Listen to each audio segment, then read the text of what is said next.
যেতে নাহি দিব হাই, তবুও যেতে দিতে হই, তবু চলে যাই। এই বাক্যটা যেন আজকে আমাদের পোস্টার বই, বাংলাদেশের ক্রিকেট প্রেমীদের একজন পোস্টার বই মিস্টার সাকিব আল হাসান 75 আমাদেরকে শিখিয়ে দিলেন। আসলে আমরা চাই না তাকে বিদায় জানাতে ক্রিকেট থেকে। উনি আমাদের কাছ থেকে বিদায় নিতে চান। সত্যিকার অর্থেই আমরা তাকে অনেক মিস করব, এবং অনেক মিস করব না, শুধুমাত্র তাকে ভীষণ মিস করব। সত্যিকার অর্থে সে একজন বাংলাদেশের সবচেয়ে ক্রিকেটের প্রাণভোমরা। তো আমার না, শুধুমাত্র এটা সবারই, সবাই জানে যে আসলে বাংলাদেশের জান, বাংলাদেশের প্রাণ আর সাকিব আল হাসান। এটা কারণ ছোট থেকে বড় সবাই জানেন যে সাকিব আল হাসান একটা দলের জন্য কতটুকু গুরুত্বপূর্ণ খেলোয়াড়, এটা বলার অপেক্ষা রাখে না। তো আজকে আসলে মূলত আমি যে বিষয়টা নিয়ে আসছি আপনাদের সামনে, এটা হচ্ছে আজ কানপুরে উনি সচরাচর আসলে মূলত উনি কিন্তু এতটা প্রেস কনফারেন্সে আসে না। তো হঠাৎ করে তিনি প্রেস কনফারেন্সে আসছেন। তো আইসায় কিন্তু একটা চমক দিয়ে গেছে। মানুষ বুঝতে পারে নাই তার এত সুন্দর হাসি খুশি মুখ দেখে যে তিনি আজকে টেস্ট এবং টি-20 থেকে তার বিদায়ের পালা, বিদায়ের ঘন্টা বেজে যাবে, এটা কেউ আসলে বুঝতে পারে নাই। তো আমার কথা হচ্ছে, উনি আজকে সত্যি সত্যি বলে দিলেন যে আমার হয়তো সম্ভবত এই কানপুরে হতে পারে আমার শেষ টেস্ট। আর আমি বিশ্বকাপে আমার টি-20 বিশ্বকাপে আমি আমার টি-20 ম্যাচ খেলে ফেলেছি, শেষ ম্যাচটা খেলে ফেলেছি, আসলে আর কোনো খেলার সম্ভাবনা নাই। সত্যিকার অর্থে খুব কষ্ট লাগে। উনি 2006 সালের আগস্টে জিম্বাবুয়ের সাথে উনি বাংলাদেশ ক্রিকেটের ওয়ানডেতে তার অভিষেক হয়। সেই ধারাবাহিকতায় কিন্তু আজকে সে 2024 সাল, মোটামুটি অনেক বছর তিনি খেলেছেন বাংলাদেশ ক্রিকেটে পোস্টার বয় হয়ে। তো আমার কথা হচ্ছে, অনেকে আমরা তাকে নিয়ে হাসি ঠাট্টামি করি, অনেকেই মজার ছলে অনেক কিছু বলে থাকি। সত্যিকার অর্থে উনি যে আমাদের প্রাণ ভোমরা, আমরা এটা ভুলে যাই। এই সাকিব আল হাসান যদি না থাকতো, কত ক্রিকেট ম্যাচ আমরা হারতাম, কত ক্রিকেট ম্যাচকে আমরা লজ্জায় ডুবিয়ে ফেলতাম এই সাকিব আল হাসান না থাকলে। যাই হোক, হয়তো আমরা মানুষের অবদান ভুলে গিয়ে তাদের যে ভুল কর্ম আছে সেটাকে আমরা মনে রাখতে চাই।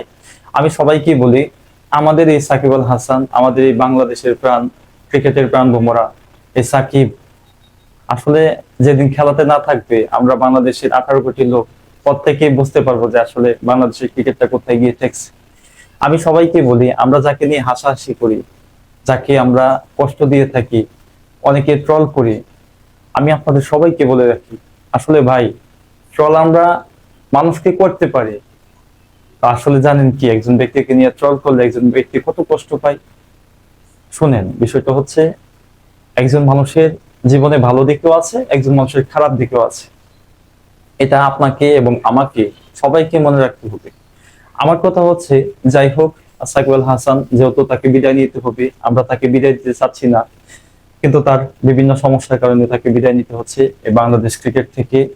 যাই হোক, বিষয়টা হচ্ছে, উনি সম্ভবত হয়তো কানপুরের ক্রিকেট ম্যাচটা, তার টেস্ট ম্যাচটা হয়তো তার শেষ ম্যাচ হতে পারে, অথবা যদি বাংলাদেশ ক্রিকেট বোর্ড, বিসিবি চায় যে না, তাকে আসলে সম্মানজনক একটা বিদায় দিবে, তো তিনি বলেছেন আজকে একটা তাকে যদি নিরাপত্তা দিতে পারেন বাংলাদেশে, তাহলে ইনশাল্লাহ সে হয়তো তার মিরপুরে শেষ টেস্ট হবে।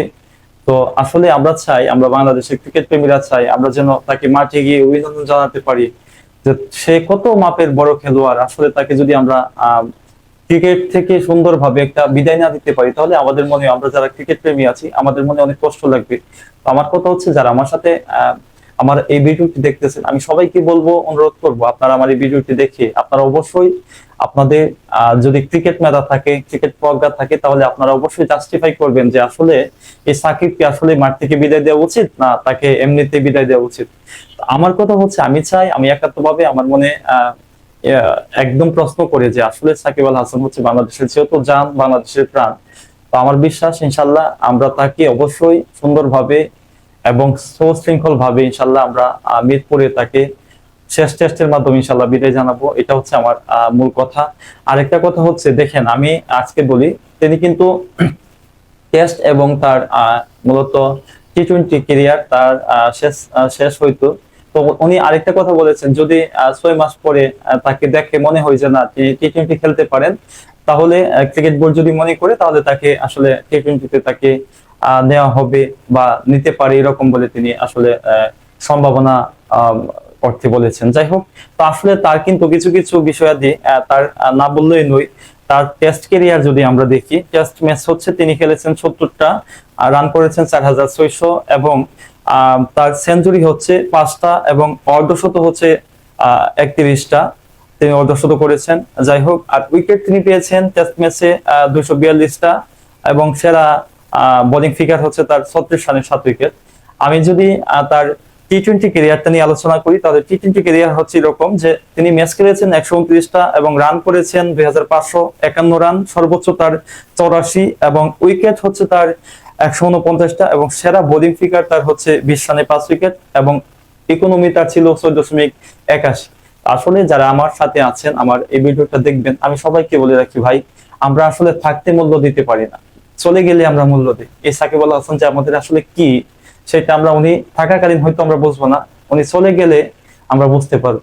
তবু আমি একটা কথা বলি, আমার কথা হচ্ছে একটাই, উনি গিয়েছেন বা যাবেন, আমার কথা হচ্ছে উনি যেহেতু চলেই যাবেন, ওনাকে তো আমরা রাখতে পারবো না। তো হয়তো ইনশাল্লাহ আমরা সামনে ওদের ভবিষ্যতে এই সাকিব আল হাসানের মতো যেন আমরা বাংলাদেশে ক্রিকেটার তৈরি করতে পারি, সেই আশা ব্যক্ত রেখে আমি আমার আজকের কথা আলোচনা সব এখানে শেষ করতে চাই। আল্লাহ হাফেজ, আসসালামু আলাইকুম। সবাই ভালো থাকেন, বাংলাদেশ ক্রিকেট চিরজীবী হোক। ধন্যবাদ সকলকে।